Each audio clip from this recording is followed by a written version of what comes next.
Alright, welcome to DFW Dallas videos for catching bass in the Metroplex. I fish on a kayak, but I fish a lot of bank too. In fact, I fish a lot of bank. Sold my boat during the pandemic. That's a whole nother story. It's not about this video. This video is about catching bass from the bank and the best way to do it that I know to do it, that's proven precisely, not precisely, but in particularly the riprap on your lake. Most all reservoirs have riprap, and even natural lakes have riprap from bridges being built. Anywhere there's been a bridge built back in the 70s, 80s, 90s, even today, will have riprap on it, a lot of it, and it's chunk rock. It's known as Velcro for jigs. Like, you have a good chance of losing lures there. There's a lot of lures I've lost there, but I fish a lot of riprap, and particularly one spot in my lake, that my home lake that I fish, because not many people fish there for bass, which is awesome because they think it's bad space to fish for them. But I've got I don't know how many 6+ pound bass there, and I've been broken off by even bigger. So there's monster bass there, and you catch them right there off the bank or a kayak. I like the kayak, but I like the bank too. I like the bank because I can get that presentation from the riprap I'm fishing. It's going on a steep downhill to the bank, from the bank to the water, and it goes from about 3 feet to 9 feet pretty fast, and starts feathering off to about 12 feet, and that's where the riprap ends. So in the water, you've got, let's say, about not a 45 degree, maybe 20 degree pitch of rocks going down. And what you want to do is, when you're fishing a bank, you don't want to fish, now sometimes you do, you want to fish parallel with the bank. Everybody knows that. But on riprap, you really need to focus on fishing the riprap. And I mean the underwater riprap. So by doing that, fishing on the bank, you can fish it at if you cast a 45 degree cast, you can reach way past the end of the riprap, let your bait sink, and bring that bait up the riprap. And you think, well, Darren, how do I get that bait up the riprap if it's going to get hung up? Well, there's a couple ways you can do it. One of the ways you can do it is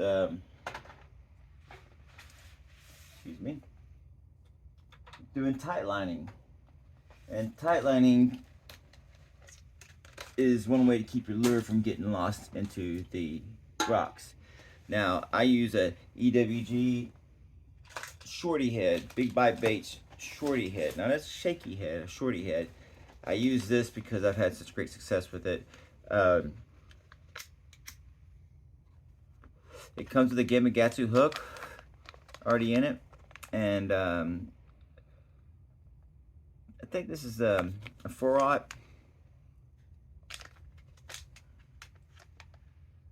That's a 3/0. Anyway, I've always thought them being as 3/0, but looking at it now, it looks like a 4/0, but that's probably a 3/0. Anyway, that one works particularly good.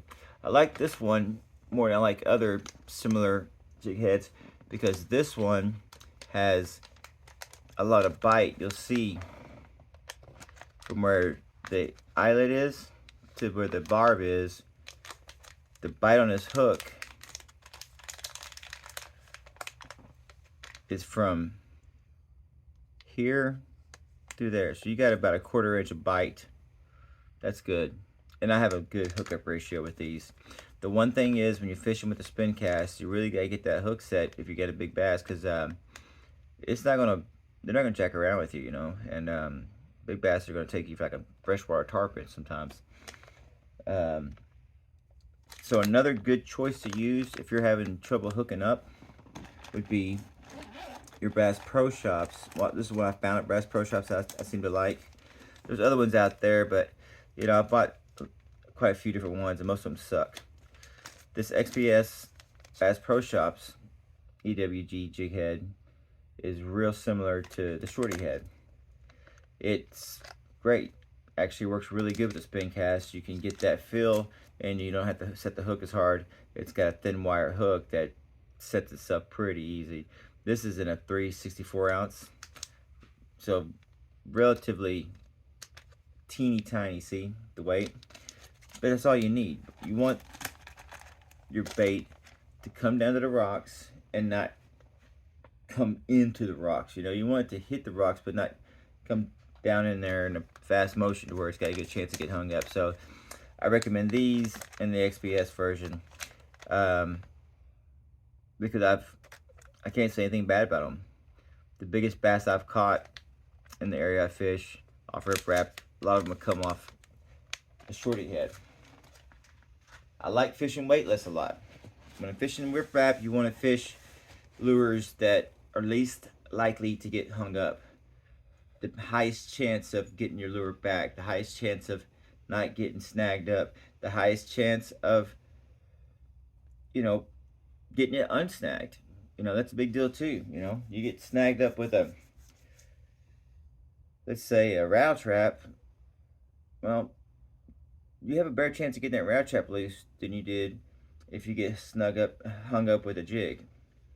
Because that jig will get down in those cracks, as with that rattle trap, a lot of times can get in the cracks, but you could pop your line and you probably get that rattle trap out of there. I fish a lot of rattle traps on the riprap too.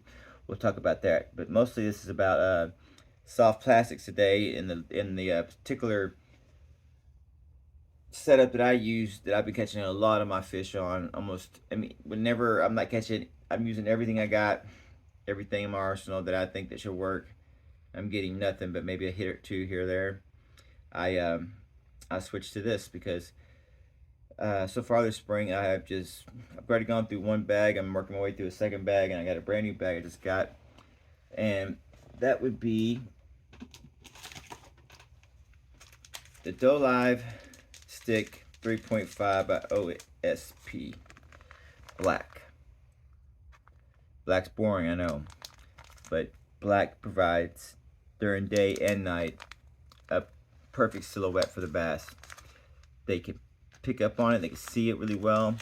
I know it doesn't make sense, but for whatever reason they can see it really well. In clear water, dirty water, it's an all-around great combo. You use your EWG jig head with your Doe Live stick. Now these are tender and they're expensive, but they get, I hate to say it, but they get bit, and they get bit a lot. The good thing about these two, once you destroy one, catch a fish, you could take it and use it for a, I use it for jig trailers. I use it for, it makes a real good chatterbait trailer because of the little, let's open it up so you can look at it. The little right here, that little tail on there, you see it's a real tender, soft plastic, super tender. But I think that's the key to catching them. I think they are attracted to this thing because of the way it's natural and it feels. It's not stiff.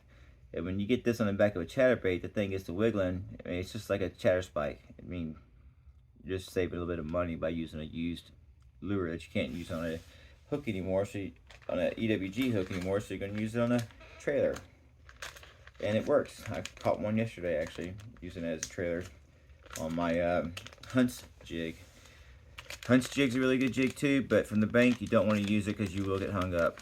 So when fishing this and you hook up your EWG jig head with the lightest weight you can get away with, you're going to cast it at a 45-degree angle. Now let it sink to the bottom. Once you sink it to the bottom, you start bringing your line in, you start feeling a little bit of tension, knowing that you're moving your bait.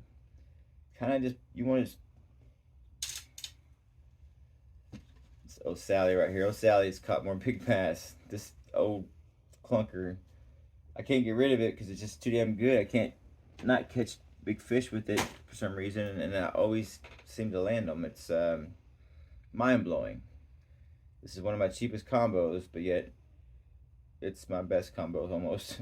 It's produced the best for me. So you get your EWG out there, you cast out your Doe Live stick.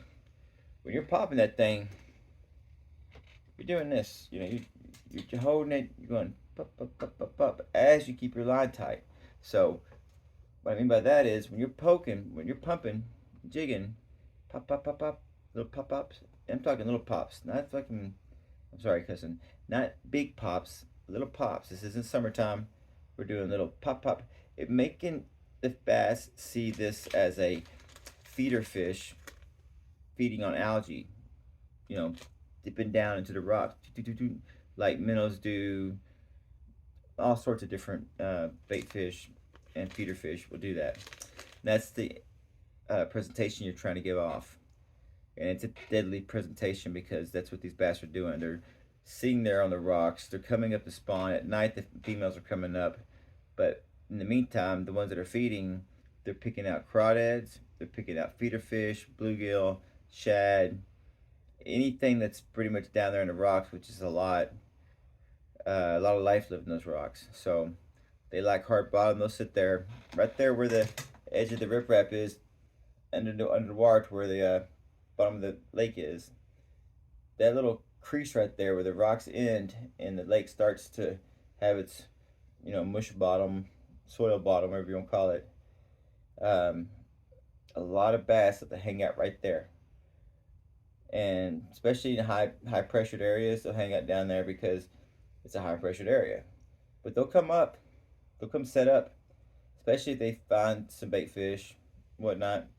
But at night, the female's gonna come up and she's gonna, be a lot more involved than she is during the day, because during the day, she'll be there, but she'll be the most likely one to get the heck out of there when any kind of spooking, any kind of noise, and kind of out of the ordinary thing happens that they don't like.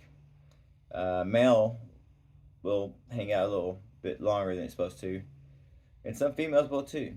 But once you get that cast out and you're bringing in your jollof stick, popping the rocks, you're giving a little bit of slack here and there, only when you feel.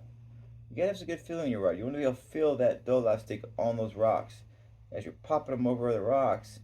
You give it a little pause here and there, but when you pause it, reel in your slack and keep the line not tight, just enough to where you're not letting your line do the coil thing. You want your line to be not tight but not loose, just enough to where you move it, you're gonna move the bait, but you're not keeping it tight, tight, tight.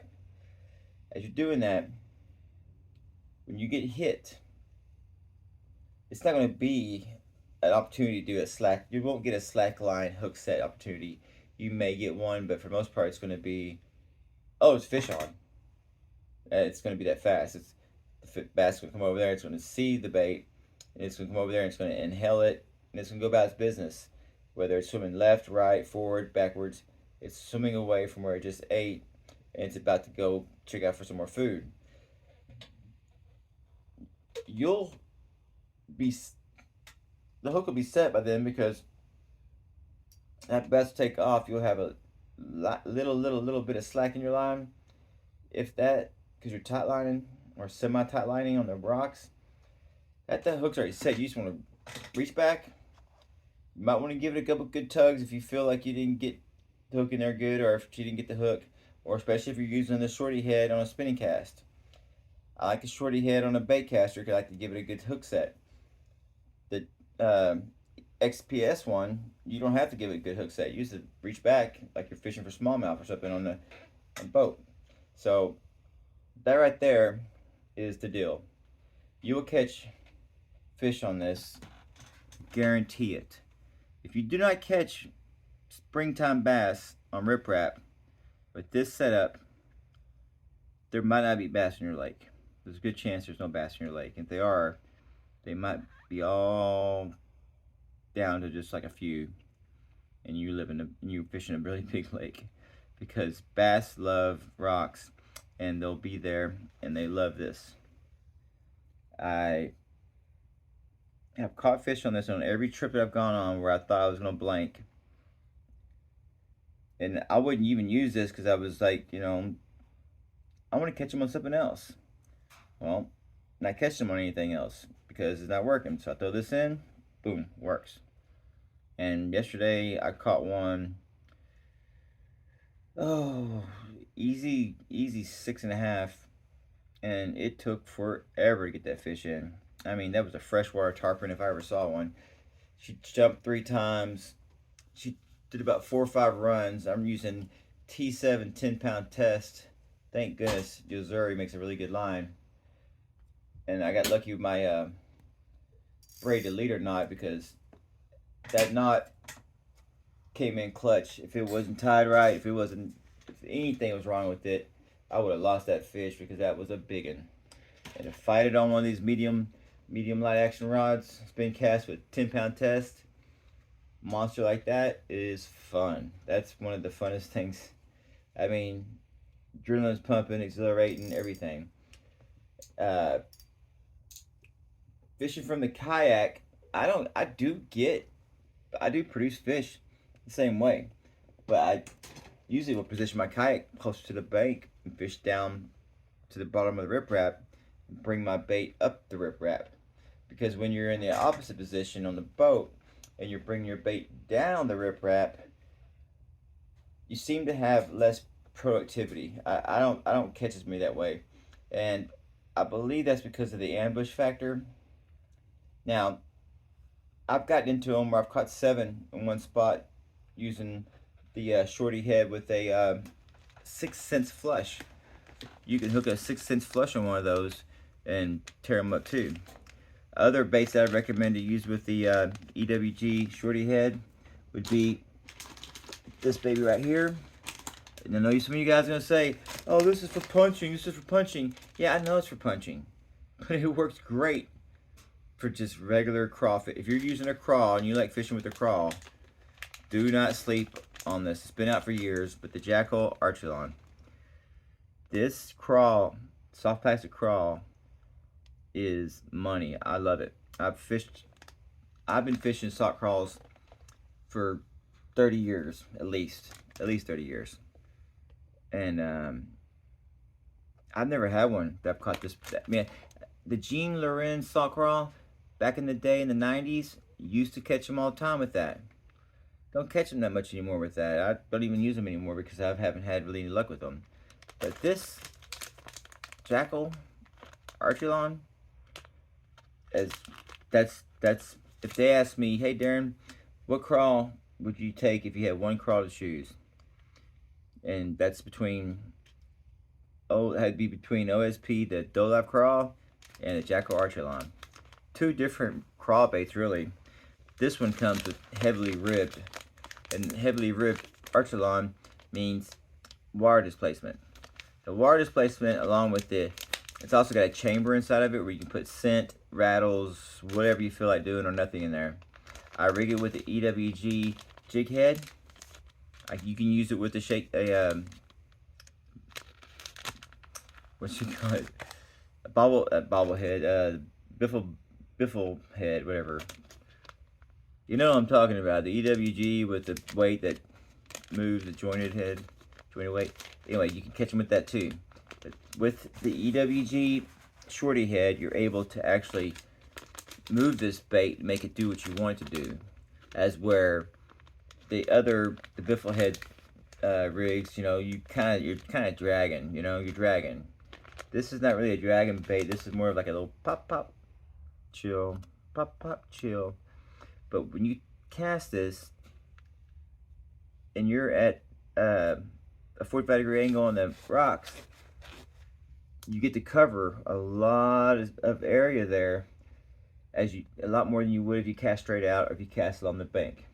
Because you cast it on the bank, yes, you can get hit there if there's a bass staged up there ready to feed.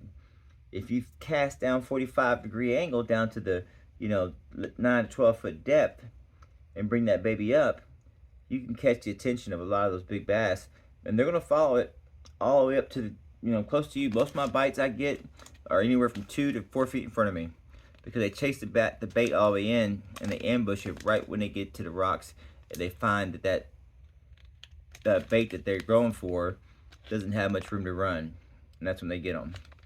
So that's when you need to be expecting your strikes, right there by the bank. So don't go out there fishing riprap and then your lure's 10 feet in front of you and bring it back in. Don't do that. You're not power fishing. Cast the lure out, cast your bait out, let the baby sink. work it all the way in. When I say all the way in, all the way in to where it's, you know, a foot or two from the bank. You pull it out of the water then, but you'll get more strikes than that 2 to 5 foot section right there in front of you than you will out, you know, way out deep or way out to the left, way out to the right, long cast, because they like to ambush their prey. So that's what they do. So this is a great one, Archelon. Another great one to use that I like to use with the EWG jig head is a Magnum trick worm. This is a black. I love fishing black. It works so good for me. I used to fish all these different colors, natural colors and stuff, and I just started using black for the heck of it, and damn, I'm catching a lot more fish. I catch more fish now because I used to be so hung up on color until I learned more about bass and realized that it's more about the silhouette and the presentation, the vibration. You know, if they're sight biting, that's one thing, but for the most part, the silhouette of the bait they're going to eat is mostly what they're looking at. The colorblind, they're seeing greens and reds. So chartreuse is like a really kind of like a light green to them. That's where green is just like green to them. White looks like a light green. You know, so you should know that color isn't that big of a deal. Now, I've had times where you couldn't get bent on a different color. You had to use blue and black Cincos or else you weren't going to catch one. I've seen that happen. I've been fishing with a guy where I was using blue and black with blue glitter. He was using purple laminated with a green pumpkin Cinco, and I'm catching 5 to every one he's catching. That's a color thing because we're using the same bait, and I just I can't explain that, but for some reason they do seem to attract themselves to certain colors at certain times. I will agree with that. Why is that? I'm not sure, but it does happen.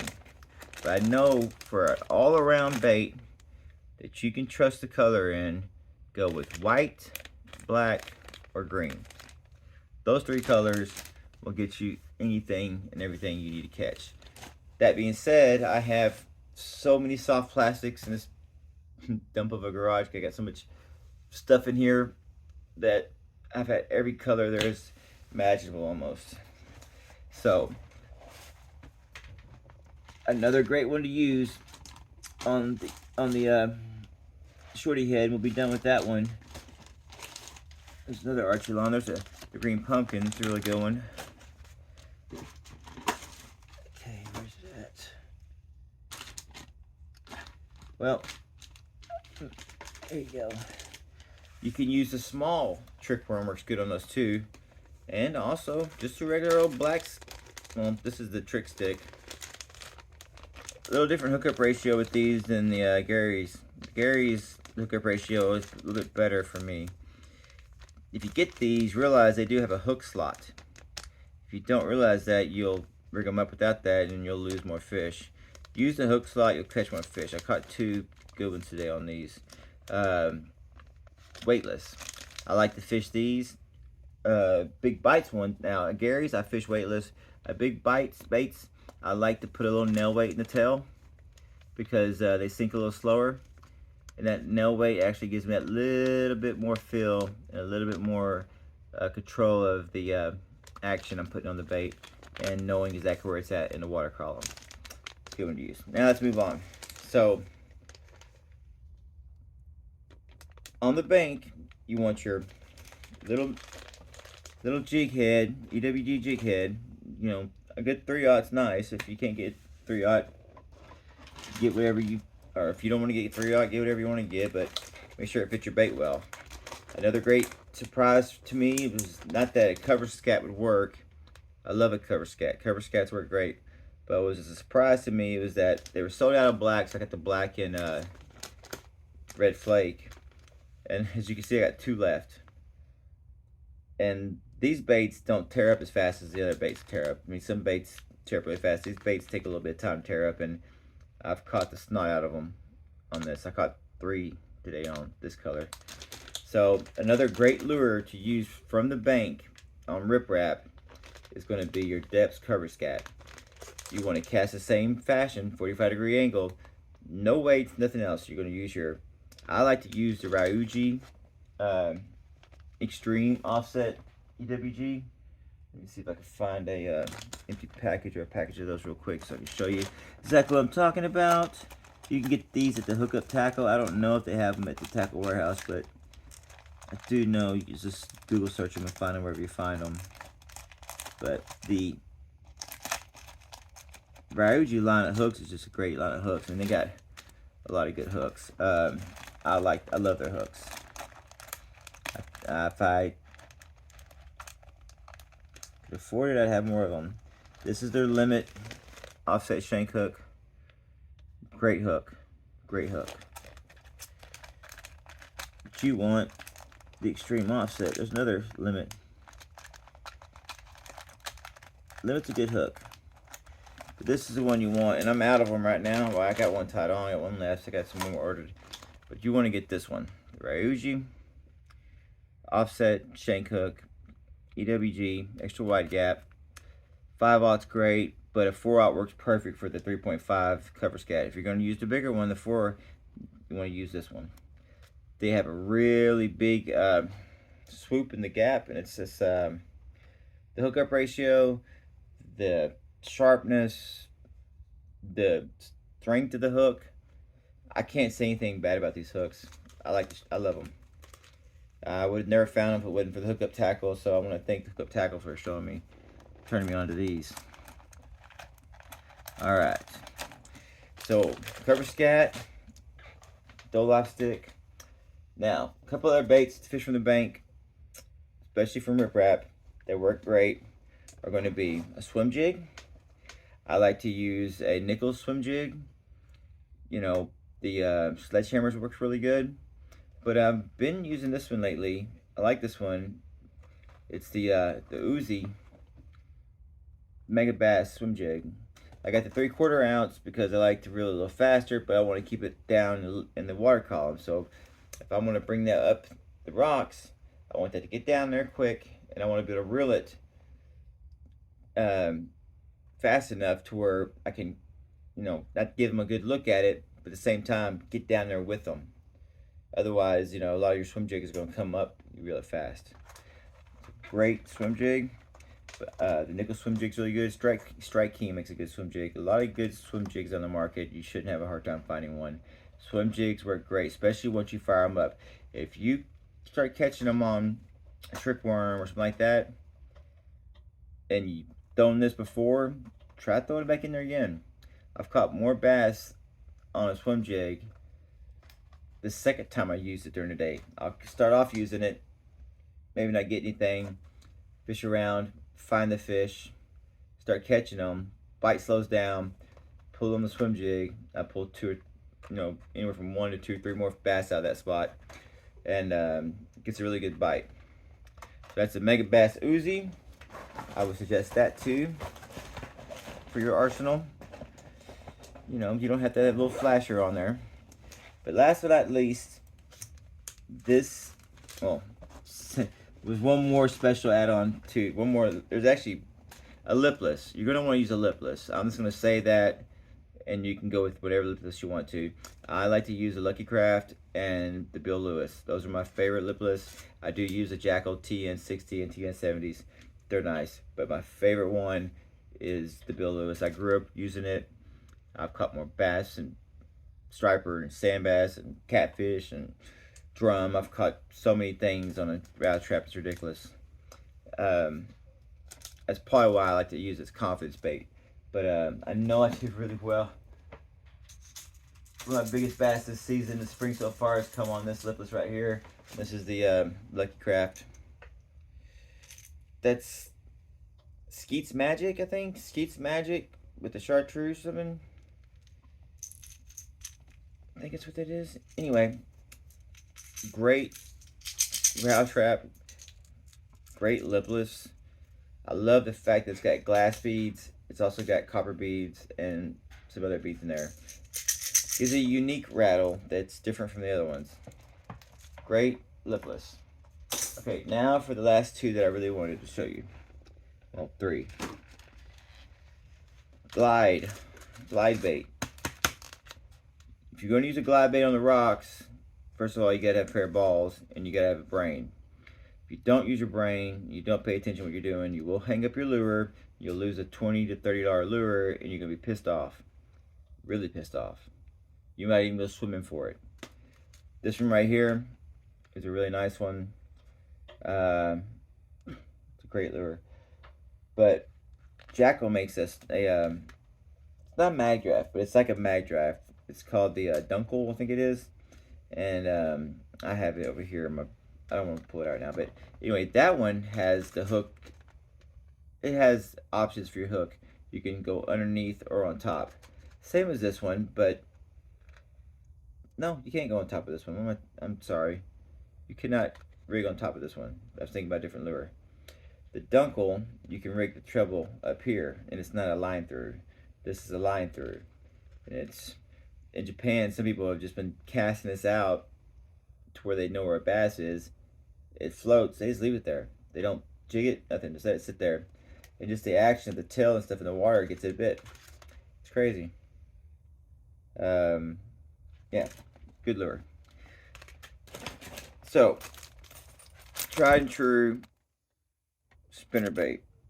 Not a chatterbait. Don't use a chatterbait on the riprap. You can do it if you want to. I don't suggest it. You won't catch shit. Okay, you might catch a couple here and there. I've caught maybe 3 or 4 over the years on chatterbaits there. They just don't work well for me on the riprap. Grass situations are different, you know, but for whatever reason, the riprap, they don't seem to give a shit about the damn chatterbait. But they love this. They love a spinnerbait. I've seen them fight over spinnerbait. I actually had a encounter with, I came up on some bass on the bank, and I was catching them good, and I was actually able to see about 3 feet of water clarity the 2 bass that were hitting on my spinnerbait. I was going, get it, get it. And here comes the drum. I didn't see the drum until I just felt that I was hooked on a fish. I go, oh, got him. And then when it went down, I knew for sure that that was not a bass. And I was like, oh, man. It was a big-ass drum. It thrashed everything. It was going nuts, and it just scared all my fish away and ruined the day. So drums will eat these too. But these lures right here, spinnerbaits, 20s, and 30s, and 40s of years, these have been the money. And they'll work now, they'll work tomorrow, they're going to work the next day, they're going to work well into the future. They're never going anywhere. This is a damn good lure. And this Mega Bass one puts off a different wire displacement, different flash, different sound. It's made sturdy. It's been fine-tuned. It's been dialed in. You don't have to have a trailer. I love that because I hate putting trailers on my spinnerbaits. I just don't. I mean, anytime I put a trailer on a spinnerbait, it's going to be either a swim jig, a swim bait of some sort, or I might put one single curly tail on there.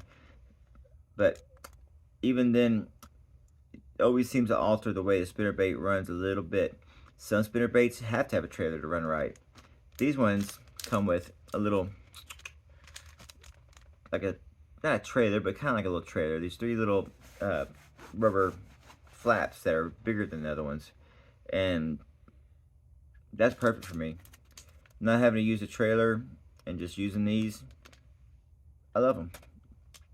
Ingenious spinnerbait, the best one there is.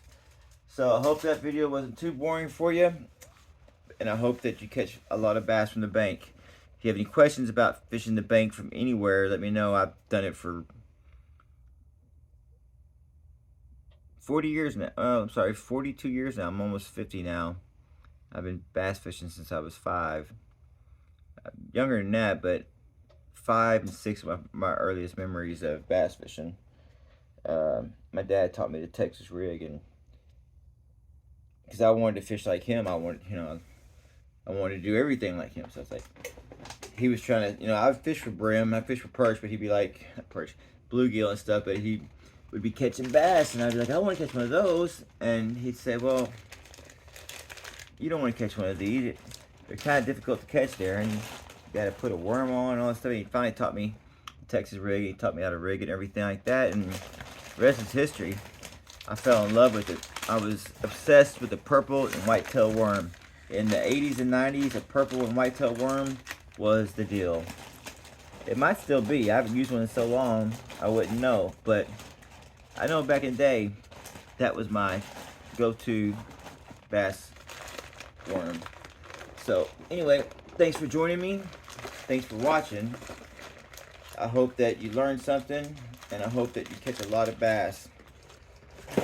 My special ending will end with the drop shot spark shad. Believe it or not, you can fish a drop shot on riprap. There's a couple different weights out there. The diamond shaped weight that Bass Pro Shop sells, drop shot weight, that works pretty good. And Lunker City makes a really good drop shot weight that's slender and long. And for whatever reason, that cylinder that's real long, it doesn't get hung up near as much as my other ones. And same concept. When you bring it in, keep it kind of tight where you can feel that weight. Don't let that weight slip in those cracks. And you should be able to have a decent day without getting hung up too much. But you will get hung up from time to time, especially with a drop shot. But a drop shot with a 3-inch spark shad, that's money. I got bit on this thing the second cast. Didn't have these with me. Had my other bag, and I just had one tied on my line. And that first bass destroyed my. It was gone. Spark shad was gone. So was my happiness. I mean, I was happy I caught a fish, but I was sad that I left these at home. So yeah, spark shads, they are worth the hype. And OSP, anything they make, pretty much you should know works. It might not work in the situation you're in right then, but it will work. Anyway, till next time, thank you for joining me on my my tips on how to catch more bass from the riprap. Laters.